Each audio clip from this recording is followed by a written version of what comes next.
আমরা আজ কথা বলবো একজন সিভিল ইঞ্জিনিয়ারের কর্মজীবন কিভাবে শুরু করা উচিত এবং কি পদক্ষেপে আগালে তার ক্যারিয়ারটা সুন্দর হতে পারে।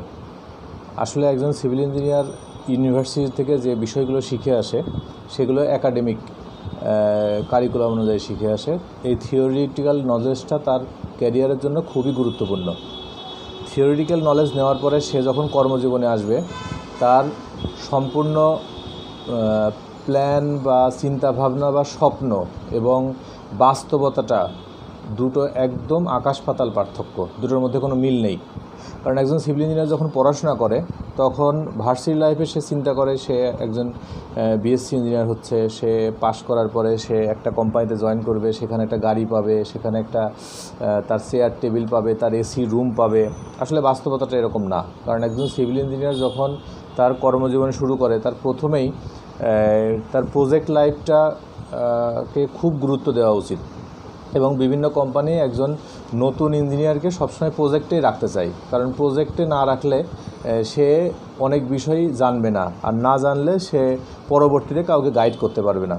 তো যখন একজন ইঞ্জিনিয়ারের প্রথম দিন সে যখন প্রজেক্টে যায় সে অনেক কিছুই জানে না, অনেক কিছুই বোঝে না, তখন তার পুরো প্রজেক্টটা ম্যানেজ করা তার জন্য খুব কঠিন ব্যাপার হয়ে যায়। যেমন আমার কর্মজীবনে এমন ঘটনা ঘটছে। আমার চাকরি জীবনের প্রথম দিন প্রজেক্টে যাওয়ার পরে আমাকে লেবার কন্ট্রাক্টর আমাকে বলছে যে স্যার আমার জন্য অফিসে খোরাকি পাঠাতে বলেন। তো খোরাকি এই শব্দটার সঙ্গে আমি কোনোভাবেই পরিচিত না। তো খোরাকি শব্দটার সঙ্গে আমি যখন পরিচিত না তখন আমি চিন্তা করছি আসলে এই জিনিসটা কি, আমি তো এটা কখনো পড়িনি বা কোনো সাবজেক্টের মধ্যে ছিলও না। পরবর্তীতে যখন বিকেল হয়ে গেল তখন কন্ট্রাক্টর আমাকে বললো, স্যার আপনি মনে হয় বুঝতে পারছেন না খোরাকি জিনিসটা কি। স্যার আমরা দিন শেষে যে টাকাটা নিই খাওয়া দাওয়ার জন্য, সেই টাকাটাকে আমরা খোরাকি বলি। এটা তো আসলে কোনো বই পুস্তকে লেখা থাকবে না, এটা প্র্যাকটিক্যালি এসে জানতে হবে। এরপর 2-1 দিন পরের ঘটনা, আমাকে একজন লেবার বললো যে স্যার সিলেকশন বালু শেষ হয়ে গেছে, সিলেকশন বালু লাগবে। এবং সিলেকশন বালু কি এটা আমি বুঝলাম না। তো সিলেট স্যান্ড যার FM 2.5 বা অ্যারাউন্ড 2.5 এটা আমি বুঝি, কিন্তু যখন সিলেকশন বালু মানে লেবাররা সিলেট স্যান্ডকে সিলেকশন বালু বলে এটা আমি জানতাম না। তো ওদের সঙ্গে যেখানে আমি লেবার নিয়ে আমার কাজ, তো ওদের ল্যাঙ্গুয়েজটাও আমাদেরকে বুঝতে হবে। অনেকে চিন্তা করতে পারে এটা ডিপ্লোমা ইঞ্জিনিয়ারদের কাজ। হ্যাঁ, ডিপ্লোমা ইঞ্জিনিয়ারদের কাজ, কিন্তু আপনার সাবঅর্ডিনেট বা আপনার সঙ্গে যারা কাজ করবে তাদের ল্যাঙ্গুয়েজ, তাদের চিন্তাভাবনা, তাদের সাইকোলজি, এগুলো যদি আপনি বুঝতে না পারেন তাহলে আপনার কর্মক্ষেত্রে বেশ অনেক ধরনের সমস্যা সৃষ্টি হওয়ার সম্ভাবনা থাকবে। তো এই ক্ষেত্রে একজন সিভিল ইঞ্জিনিয়ার যখন প্রজেক্টে যায় তার লেবারদের সঙ্গে মিশে যেতে হয় প্রথম দিকে, কারণ প্র্যাকটিক্যালি সে অনেক কিছুই জানে না। লেবারদের কাজ দেখে দেখে তাকে অনেক কিছু শিখতে হয়, জানতে হয়, বুঝতে হয়। একটা জিনিস না বুঝলে লেবারকে বলতে হয় যে এটা তুমি কিভাবে করবা। তো লেবার যখন এটা তার ধারণাটা বলবে, সে যখন দেখবে আমার স্যার আমার কাছে জিজ্ঞাসা করছে, সে তার নিজের সেরাটা দেওয়ার চেষ্টা করবে। তো প্রথম চাকরিতে এই কষ্টগুলো কিছুটা করতে হতে পারে। আর প্রজেক্টে ঢুকেই আমি যদি মনে করি আমি একজন ইঞ্জিনিয়ার, আমি চেয়ারে বসে থাকবো, তাহলে আমার ক্যারিয়ারটা তৈরি করা খুব কঠিন হয়ে যাবে, কারণ আমাকে কাজের কাছে দাঁড়িয়ে থাকতে হবে। তো আমাদের দেশে একটা বড় প্রবলেম যে আমরা যারা বিএসসি ইঞ্জিনিয়ার তারা মনে করি যে কাজের কাছে দাঁড়িয়ে থাকলে আমার মান সম্মান একদম শেষ হয়ে যাবে, আমি একজন বিএসসি ইঞ্জিনিয়ার। আসলে ধারণাটা ভুল। বাংলাদেশে যারা কনস্ট্রাকশনে বা প্রজেক্ট ম্যানেজমেন্টে অনেক বেশি টাকা স্যালারি পাচ্ছে, এমনও আছে যে 7 লাখ টাকা স্যালারি পাচ্ছে, 8 লাখ টাকা স্যালারি পাচ্ছে।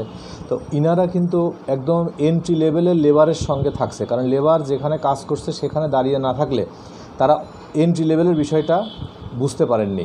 তো এখন তারা অফিসে বসে প্রজেক্ট চালাচ্ছেন এবং কোনো একটা প্রবলেম সামনে আসতে পারে, এই কাজের ক্ষেত্রে এই ধরনের প্রবলেমগুলো হতে পারে। এই বিষয়গুলো ওনারা আগেই জানেন। কিভাবে জানেন? ওনারা এই কাজগুলো করছেন এবং কাজের সঙ্গে লেগে থাকছেন।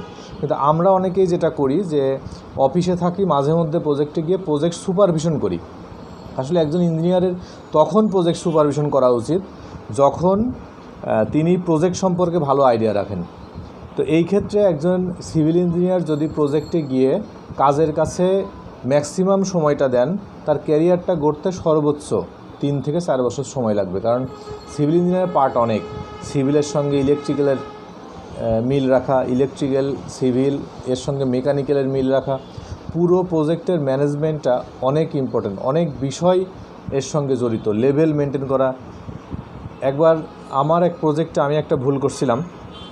যে পাশাপাশি দুইটা বিল্ডিং, আমাকে বলা হয়েছে এখানে একটা নতুন বিল্ডিং হবে। তখন আমি নতুন চাকরি করি, প্রথম চাকরি আমার। তো পাশাপাশি দুইটা বিল্ডিংয়ের লেভেল নিয়ে আমাকে কাজ করতে হবে। আমি একটা বিল্ডিংয়ের যে কোনো একটা বিল্ডিংয়ের লেভেল নিয়েই করা যাবে এরকম আমি চিন্তা করছিলাম। তো সেটা একটা বিল্ডিংয়ের লেভেল নিয়ে অলরেডি গ্রেড বিম রেডি করা হয়েছে, গ্রেড বিম ঢালাই করা হবে। তো সেই দিন ওখানকার একজন মেকানিক্যাল ইঞ্জিনিয়ার এসে আমাকে বললেন যে আপনি একটু দেখেন যে আমাদের এই বিল্ডিংটার সঙ্গে আসলে পাশের যে বিল্ডিংটার কানেকশন হবে এই দুইটার লেভেল ঠিক আছে কিনা, কারণ গ্রেড বিম ঢালাই হয়ে গেলে এটা সমস্যা হয়ে যাবে। তো সেই দিন আমি চেক করে দেখলাম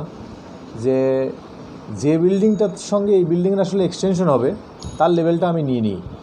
তো সেই বিল্ডিংটা আমার এই বিল্ডিংয়ের এই দুইটার গ্রেড বিমের ভিতরে আপ ডাউন আছে, মানে আমার বিল্ডিং নতুন অংশের গ্রেড বিমটা আপ হয়ে যাচ্ছে। তো নতুন অংশের গ্রেড বিম যদি আপ হয়ে যায় তাহলে এর মধ্যে যে ফ্যাক্টরির ফর্কলিফট চলবে চলাচল করতে পারবে না, মানে গ্রেড বিমটা ফ্লোর থেকে আপ হয়ে থাকবে। তো তখন এর কিছু কারেকশন আমরা করছিলাম, ওই যে অংশ দিয়ে ফর্কলিফট চলবে সেই অংশের গ্রেড বিমটা ডাউন করে দিয়েছিলাম ফ্লোর লেভেলে। তো এই যে বিষয়গুলো আসলে আমার তখন অভিজ্ঞতা ছিল না জন্য আমি জিনিসগুলো বুঝতে পারিনি। তো এরকম ভুল কর্মজীবনের শুরুর দিকে অনেকেরই এরকম হয়ে থাকে। তো একটা জায়গায় চেঞ্জ হলে এর সঙ্গে রিলেটেড অনেক জায়গায় চেঞ্জ হয়। তো এটা যদি আমরা প্র্যাকটিক্যালি কাজ না করি বা না বুঝি তাহলে আমাদের জন্য সমস্যা হয়। যেমন প্রথম কাজের সময় আমাকে আমার অফিস থেকে স্যার বললেন যে গ্রেড বিমের কাজটা শুরু করো। আসলে গ্রেড বিম যে কোথায় থাকে, কার নাম গ্রেড বিম, সেটাও আমি জানতাম না। আমার কয়েকটা ফ্রেন্ডের সঙ্গে কথা বললাম, তারা নিশ্চিত বলতে পারলো না। তবে 5-6 জনের সঙ্গে কথা বলার পরে একজন বললো এটা সম্ভবত মাটির লেভেলে থাকে, আমি শিওর না, তবে তুমি সিনিয়র কারোর সঙ্গে কথা বলতে পারো। এখন কথা হচ্ছে শুরুতে এই জিনিসটা তো হতেই পারে, আমরা যখন একজন মানুষ নতুন তখন এই বিষয়গুলো সমস্যা হতে পারে, কিন্তু যখন আমি কাজের মধ্যে ডিপলি মিশে যাব এবং অনেক বিষয় হ্যান্ডেল করব, যত দ্রুত আমি বিভিন্ন কাজের সঙ্গে ইনভলভ হতে পারবো তত দ্রুত আমি বিষয়গুলো বুঝতে পারবো, আমার পক্ষে তত দ্রুত বিষয়গুলো সমাধান করা সম্ভব হবে। তো একটা পাইলের প্রবলেমের জন্য একজন আমাকে ডাকছিল। তো তখন আমি পাইল করিনি, মানে পাইলের কাজই করিনি, পাইল চোখেও দেখিনি তখন। তা আমাকে নিয়ে যাওয়ার পরে বলা হলো যে এই পাইলটা বেঁকে চলে গেছে, এখন পাইল বেঁকে কিভাবে যাই। তো ফরচুনেটলি ইস্টার্ন হাউজিংয়ের প্রজেক্ট, আশপাশে অনেক পাইল হচ্ছিল, আমি আরও কয়েকটা প্রজেক্ট একটু দেখে আসলাম। পাইল কী জিনিস, পাইলের কেসিং কী জিনিস, পাইলের খাঁচা কী জিনিস, পাইলটা দেখতে কেমন হবে, ভেতরে যাওয়ার পরে এটার অ্যাক্টিভিটি কেমন হতে পারে। তো এই বিষয়গুলো সেখানে দেখে এসে তারপর ওখানকার প্রবলেমটা আমি সলভ করলাম। আমি মনে করি একজন বিএসসি ইঞ্জিনিয়ার তাদের অ্যাবজর্ব করার ক্ষমতা অনেক বেশি, প্রবলেম সলিউশনের ক্ষমতা অনেক বেশি।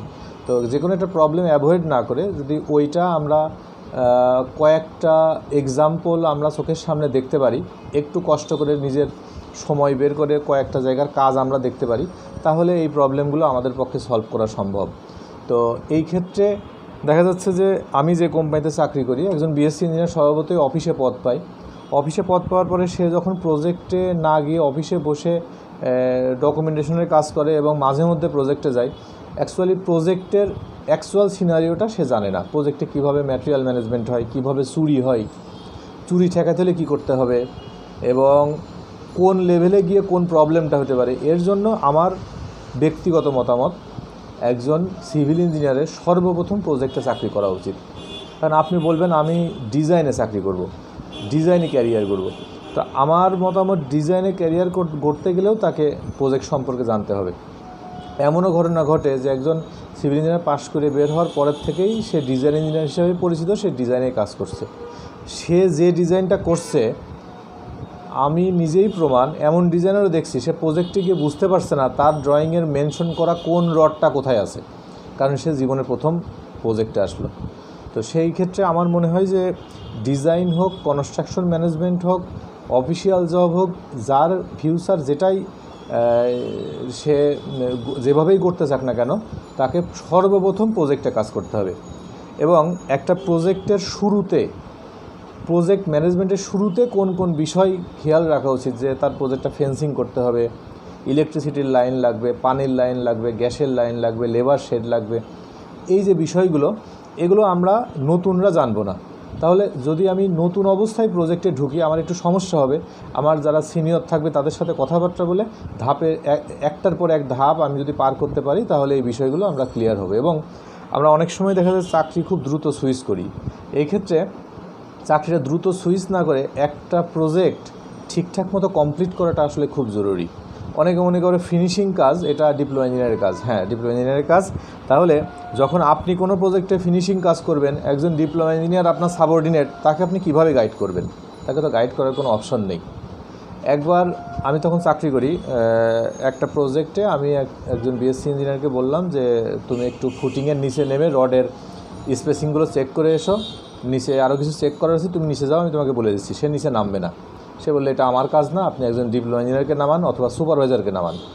আমি ওখানে দাঁড়িয়ে তাকে বোঝাইলাম যে তোমার কাজ না এটা, কিন্তু তুমি কিভাবে একজনকে গাইড করবা যে এই জিনিসটা চেক করতে হবে, তুমি এটা চেক করে, তুমি নিজে চেক না করলে তো এটা সম্ভব না, তোমার পক্ষে বোঝাও সম্ভব না। তো তার তো মাথা প্রচণ্ড গরম যে আমি তার উপর অত্যাচার করছি, যে সে একজন বিএসসি ইঞ্জিনিয়ার, তাকে 10 ফিট নিচে মাটির নিচে তাকে নামাচ্ছি।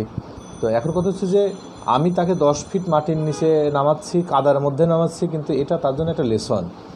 তো একজন ভালো সিভিল ইঞ্জিনিয়ার হতে গেলে তাকে দিন রাত খাটতে হবে, সকাল 9টার থেকে বিকাল 5টা বা 6টা, এই হিসাব করলে হবে না। চাকরি জীবনের প্রথম 3-4 বছর মনে করতে হবে আমি একজন লেবার। কে কি বলল, কে কি চিন্তা করলো, এটার কোনো অবকাশ নেই। এমন হতে পারে যদি ডিজাইনে ক্যারিয়ার করার চিন্তা থাকে, তাহলে আমাকে প্রতিদিন প্রজেক্টে কাজ করার পরে বাসায় এসে বা অফিসে এসে ডিজাইন রিলেটেড কিছু স্টাডি করতে হবে, এবং লোড ক্যালকুলেশন হতে পারে, আমার স্ট্রাকচার অ্যানালাইসিস হতে পারে।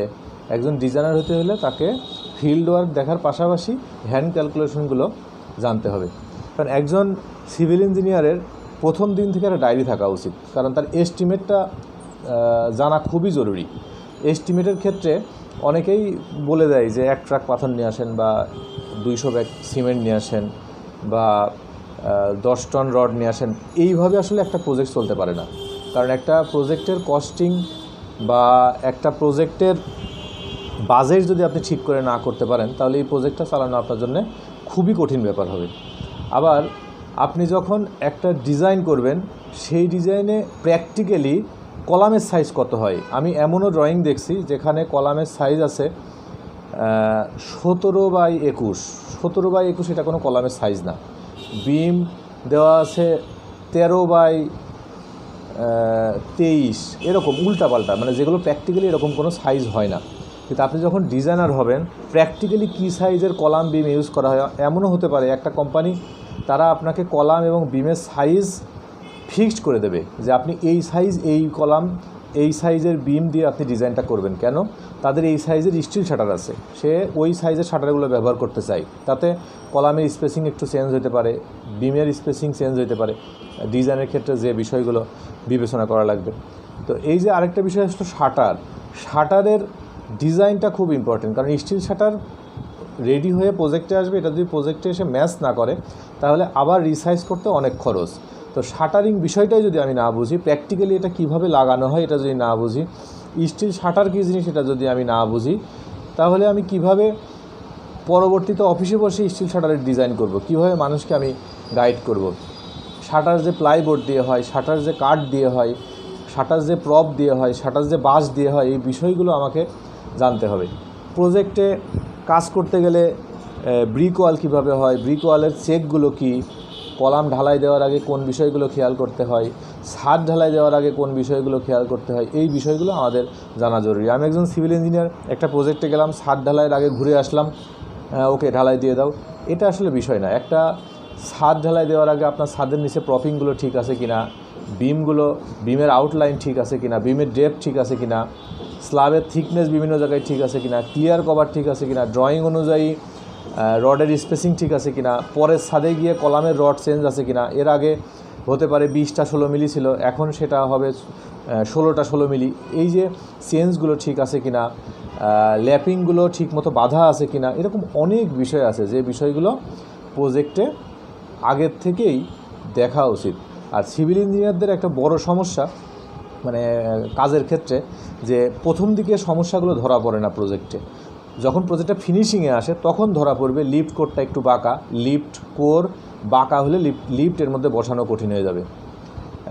একটা রুমের লেআউট দেওয়া হয়েছে ব্রিকের বা কলামের, যখন প্রথমেই কলামের লেআউট দেওয়া হয়েছে তখন ডায়াগোনাল চেক দিতে হয়। যেমন একটা রুম 10 ফিট বাই 10 ফিট, এটা রম্বস আকৃতির হলেও 10 ফিট বাই 10 ফিট হওয়া সম্ভব, আবার বর্গক্ষেত্র হলেও 10 ফিট বাই 10 ফিট হওয়া সম্ভব। সেই ক্ষেত্রে এর কর্ণ বরাবর বা ডায়াগোনাল বরাবর ডাইমেনশন যদি ঠিক থাকে তাহলেই বুঝতে হবে যে এটা একটা বর্গক্ষেত্র। এই কনসেপ্টটা না জেনে আমরা বারবারই চেষ্টা করি সব দিকে 10 ফিট রাখা, তো সব দিকে 10 ফিট রাখলে তো এটা রম্বস হইতে পারে। তো এই বিষয়গুলো আমাদের জানতে হবে। তো এই ক্ষেত্রে আমি বলবো যে একজন স্টুডেন্ট বাংলাদেশের কোনো একটা বিশ্ববিদ্যালয় থেকে পড়ুক বা বিদেশের কোনো একটা বিশ্ববিদ্যালয় থেকে পড়ুক, সে যদি প্রজেক্টে কাজ না করে সে আসলে একজন সিভিল ইঞ্জিনিয়ার না। তার আইবির মেম্বারশিপ থাকতে পারে, সে ড্রয়িংয়ে সিগনেচার করার অ্যাবিলিটি রাখতে পারে, কিন্তু প্রজেক্টের কাজ যদি সে না করে থাকে তাহলে তার পক্ষে এই বিষয়গুলো সম্ভব না। এখন একটা প্রজেক্টে আজকে আমি ছাদ ঢালাই দিলাম, কালকে ছাদের উপরে একটা স্যান্ড পন্ডিং সিস্টেম করতে হবে। সেটা কি? ছাদের উপরে একটা 4-5 দিয়ে বাদ দেওয়া, যেখানে পানি আটকায় রাখতে হবে, ছাদে কিউরিং হবে। এই যে কিউরিংটা এত ইম্পর্ট্যান্ট বিষয়। ব্রিক ওয়াল করছি, ব্রিক ওয়ালে ঠিকমতো পানি দিচ্ছে কি না, কলাম করছি, কলামে ঠিকমতো পানি দিচ্ছে কি না, যখন আমি ঢালাই করছি ঢালাইয়ের সময় কোন কোন বিষয়গুলো খেয়াল রাখতে হবে। আজকে ঢালাই হলে গতকাল রাত্রে বা গতকাল দিনের মধ্যে অবশ্যই পাথরগুলো ভেজানোর দরকার ছিল।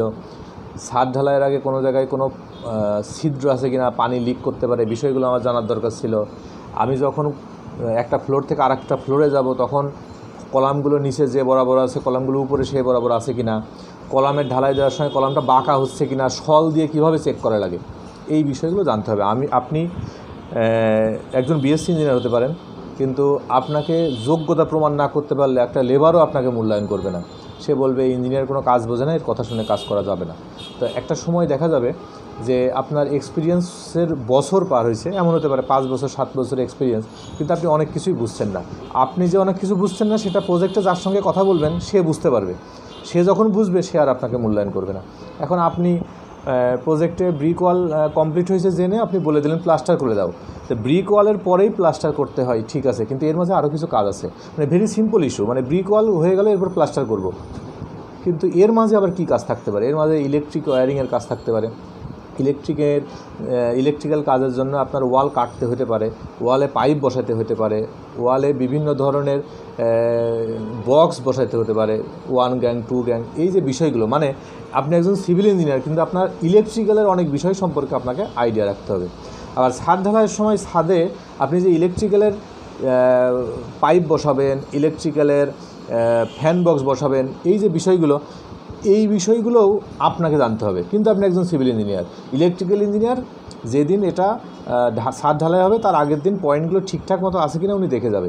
কিন্তু এই যে সিভিল ইঞ্জিনিয়ার হিসাবে ইলেকট্রিক্যাল বিষয়টা যদি আপনি না জানেন, পরবর্তীতে কী হবে? দেখা যাবে ফ্যানটা এমন একটা জায়গায় বসছে বিমের সঙ্গে বাঁধে, ফ্যানের পয়েন্টটা এখন সরাইতে হবে। এখন এমন এক জায়গায় লাইটের পয়েন্টটা দিলেন, ওয়ালটা সেখানে নেই, তাহলে প্র্যাকটিক্যালি আপনার সমস্যা হবে আপনি যখন হ্যান্ডওভার করবেন প্রজেক্টটা। এবার একটা ওয়াল যদি বাঁকা হয়, আপনি যখন টাইলস লাগাবেন, টাইলস লাগানোর ক্ষেত্রে কী হবে? এক কর্নারে টাইলস মিলবে আর এক কর্নারে মিলবে না, তাকে বলা হয় শীট খাই। মানে পাইলে দেখা যাচ্ছে 1 ইঞ্চি শীট খাচ্ছে, অথবা পাইলটা বাঁকা করে কেটে লাগাতে হতে পারে, টাইলসটা বাঁকা করে কেটে লাগানো লাগতে পারে।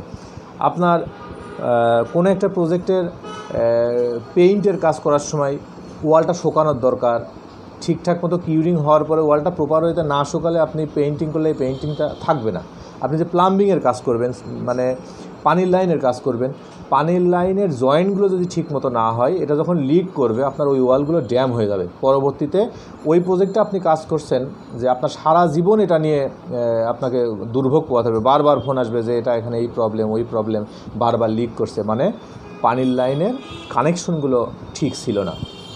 এখন আপনি পানির লাইন দেবেন উপরের 10 তলা বিল্ডিংয়ের, উপরের থেকে নিচ পর্যন্ত পুরোটাই কি 2 ইঞ্চি লাইন লাগাবেন, নাকি উপর থেকে লাইন উপরের পাইপ দেবেন 1 ইঞ্চি, নিচে এসে 1.5 ইঞ্চি এরকম হবে, নাকি উপরে 1.5 ইঞ্চি নিচে এসে 1 ইঞ্চি, তার নিচে 1.25 ইঞ্চি এরকম লাইন দেবেন?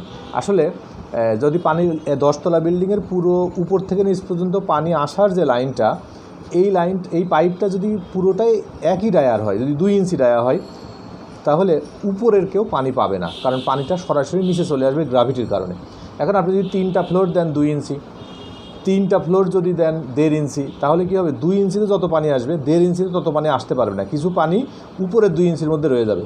এরপরে 1.5 ইঞ্চি পর্যন্ত যত পানি আসলো, এরপরে যদি আপনি 1 ইঞ্চি পাইপ দেন, তাহলে কি হবে, এই 1 ইঞ্চিতে 1.5 ইঞ্চির থেকে পুরো পানিটা আসতে পারবে না, মানে এই লেভেলের মানুষগুলো ফ্ল্যাটে পানি পাবে। তো কানেকশনগুলো আপনি কিভাবে দেবেন, যে একটা টয়লেটের প্রবলেম, সেই টয়লেটের কাজ করতে লেগে আপনাকে একটা লাইন বন্ধ করতে হবে। আপনি এমনভাবে বিল্ডিংয়ের ওয়্যারিং করছেন, সেক্ষেত্রে দেখা যাচ্ছে একটা লাইন বন্ধ করলে পুরো বিল্ডিংয়ের সব টয়লেটের পানি ঢোকা বন্ধ হয়ে গেল। তাহলে এই বিষয়গুলো আমাদের জানা জরুরি। কোথায় কত ইঞ্চি পাইপ ব্যবহার করা উচিত, আপনার ফলস স্ল্যাবে মানে মেন লাইন থেকে ফলস স্ল্যাবে কত ইঞ্চি পাইপ যাবে, সেখান থেকে আমার টয়লেটের মধ্যে 1.5 ইঞ্চি 1/2 ইঞ্চি পাইপ যাবে, আপনার কোমোডের পয়েন্ট কোথায় হওয়া উচিত, আপনার শাওয়ারের পয়েন্ট কোথায় হওয়া উচিত, কোমোডের পয়েন্টের জন্য স্ল্যাবে কত ইঞ্চি হোল রাখা উচিত। এটা যদি ডিজাইন ফাইনাল থাকে তাহলে আপনি স্ল্যাব কাস্টিং করার সময়ই এই হোলগুলো রাখতে পারেন, তাহলে আপনার কাটা ছেঁড়া ঝামেলা নেই, ভাঙাচোরা ঝামেলা নেই। এই যে বিষয়গুলো, এই বিষয়গুলো প্রত্যেকটা বিষয় ইম্পর্ট্যান্ট। আপনি মনে করবেন যে একটা বিল্ডিং, একটা ফ্ল্যাটের আমি চৌকাঠ লাগাবো, চৌকাঠটা সিভিল ইঞ্জিনিয়ারিং কাজ না, আপনি কখনো এটা পড়াশোনা করেননি, কিন্তু এটা তো আপনাকে লাগাইতে হবে, এটা আপনাকে জানতে হবে যে আসলে দরজার সাইজ কত হওয়া উচিত। এটা আর্কিটেকচারাল ইস্যু, কিন্তু আর্কিটেকচারাল ইস্যু কিন্তু সিভিল ইঞ্জিনিয়ার যদি এটা না জানে, লেআউট দেওয়ার সময় আপনি এটা করতে পারবেন না। আপনার জানলার হাইট কত হওয়া উচিত, জানলার সাইজ কত হওয়া উচিত, জানলা এবং দরজার লেভেলটা এক লেভেল হতে হবে। লিনটেল কী জিনিস, লিনটেলের সাইজ কত হওয়া উচিত, এই যে বিষয়গুলো, ড্রপ ওয়াল কি, ড্রপ ওয়াল কীভাবে কাস্টিং করা উচিত, প্রত্যেকটা বিষয় ইম্পর্টেন্ট। আসলে একজন সিভিল ইঞ্জিনিয়ার, আমি মনে করি একজন ভালো সিভিল ইঞ্জিনিয়ার মানে তাকে সিভিল, ইলেকট্রিক্যাল, মেকানিক্যাল, আর্কিটেকচারাল প্রত্যেকটা বিষয় সম্পর্কে তার ধারণা থাকতে হবে। তাছাড়া তার পক্ষে একটা প্রজেক্ট চালানো আসলে সম্ভব না। মানে এডুকেশনাল ব্যাকগ্রাউন্ড যাই হোক না কেন, যে দেশেরই হোক না কেন, প্র্যাকটিক্যাল নলেজ ছাড়া একজন সিভিল ইঞ্জিনিয়ার কখনো সিভিল ইঞ্জিনিয়ার হিসেবে পরিচয় দেওয়াটা আসলে সম্ভব না। কারণ আমি কতটুকু কাজ জানি সেটা আমি বলতে পারবো, এবং যখন আমি প্রজেক্টে যাব, একজন মিস্ত্রি আমার সঙ্গে কথা বলে বুঝতে পারবে যে আমি কতটুকু জানি। সেই ক্ষেত্রে আমি যদি তার রিকোয়ারমেন্ট ফুলফিল না করতে পারি, আমি যদি তার কোশ্চেনের অ্যান্সার করতে না পারি, তখন দেখা যাবে যে সে পরবর্তীতে সে আর আমাকে ডাকবে না। তখন সে ক্লায়েন্টকে বলবে যে এই সিভিল ইঞ্জিনিয়ার আসলে আমাদের প্রবলেম সলভ করতে পারবে না, আরও বরঞ্চ ঝামেলা সৃষ্টি হয়ে যাবে। এমনও ঘটনা ঘটছে, একটা বিল্ডিংয়ের মালিকরা সিমেন্ট, ভালো বালু, ভালো পাথর কিনে বিল্ডিং ঢালাই করছে, কিন্তু কনক্রিটের স্ট্রেংথ আসেনি। স্ট্রেংথটা মিক্সড ডিজাইনের উপর ডিপেন্ড করে, মিক্সচারের উপর ডিপেন্ড করে, পানির পরিমাণের উপর ডিপেন্ড করে, অনেক কিছুর উপর ডিপেন্ড করে। আপনি একজন সিভিল ইঞ্জিনিয়ার প্রজেক্টে দাঁড়িয়ে আছেন, ঢালাই হচ্ছে, এই বিষয়গুলো আপনি যদি না বলে দিতে পারেন, এই কোয়ালিটিটা আপনি যদি কন্ট্রোলে সহযোগিতা করতে না পারেন, তাহলে আপনি কোনো সিভিল ইঞ্জিনিয়ার না। আসলে এটা ফ্রম এক্সপিরিয়েন্স। তো এই জন্য দেশে হোক বিদেশে হোক, যে যেখানেই চাকরি করুক, তাকে আসলে কাজের সঙ্গে পুরোপুরি ইনভলভ হইতে হবে। প্রথম 2-3 বছর ভুলে যেতে হবে যে আমি একজন সিভিল ইঞ্জিনিয়ার, আমি একজন লেবার, এটা মনে করেই কাজ করতে হবে। তাছাড়া আসলে কাজ শেখা সম্ভব না। আর 3-4 বছর যদি অমানবিক পরিশ্রম করা যায়, তাহলে একজন civil engineer project work, office work, documentation প্রত্যেকটা বিষয়ে সে ভালো নলেজ গ্যাদার করবে, এবং সে একটা টিমকে চালাতে পারবে। একটা টিমকে চালাতে হলে আমার ভালো বিশ্ববিদ্যালয়ের সার্টিফিকেট ইম্পর্টেন্ট না, টিমকে চালাতে হলে আমার কাজের প্র্যাকটিক্যাল নলেজ দরকার। তো সেই ক্ষেত্রে আমার এই ভিডিওটা যারা দেখছেন, আপনাদের সবাইকে অনুরোধ করব যে আপনাদের মধ্যে যাদের ক্যারিয়ার গড়ার ইচ্ছা একজন সিভিল ইঞ্জিনিয়ার হিসাবে, আপনি ভবিষ্যতে একটা টিম চালাতে চান, বা বিজনেস করতে চান, বা একটা কোম্পানির চিফ ইঞ্জিনিয়ার হতে চান, বা আপনি যেভাবেই নিজের ক্যারিয়ারটা তৈরি করতে চান না কেন, আপনি যদি ফ্রেশ ইঞ্জিনিয়ার হন, আপনাকে প্রজেক্টে একজন লেবারের মতো ডিউটি করতে হবে।